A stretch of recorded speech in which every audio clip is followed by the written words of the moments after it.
হ্যাঁ ভাই, দিয়েছে। আর কথা যখন দিয়েছি, তোমার কথা তুমি রাখবে সে আমি জানি। তাই তো জোর গলায় নীলাকে বললাম, তুমি সূর্য বর্ষে উঠতে পারে, কিন্তু তোর ভাসুরের কথা নড়চড় হবে না। ভগবানের কাছে সেই প্রার্থনাই করো তোমার ভাই।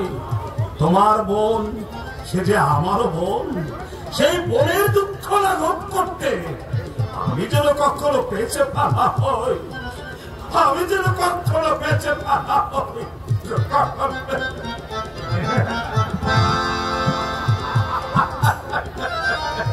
একমাত্র বোন আমার, আলাদা থাকলে সুখে থাকবে, অভাব অনটন পড়লে আমি সাহায্য করবো।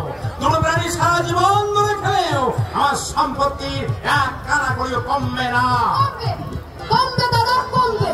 ওই দেওয়ার বৌদির উৎকট ভালোবাসা এবার নিশ্চয়ই কমবে। প্রতিদিন তারিফ করতে হয়। তোর ভাসুর ঠাকুরকে একেবারে পোষা কুকুর বানিয়ে ফেলে দিচ্ছি। এই তো সবে শুরু, দেখবে একের পর এক আমি ওদের সবার দিমাগ ভাঙবো। আজ তাহলে আসি বোন, 3-15 পরে এসে আবার সব সংবাদ নিয়ে যাব। না দাদা, এর একটা ফয়সালা না হওয়া পর্যন্ত তোমার বাড়ি যাওয়া চলবে না। একটা সপ্তাহ তো ও দেখতে দেখতে কেটে যাবে।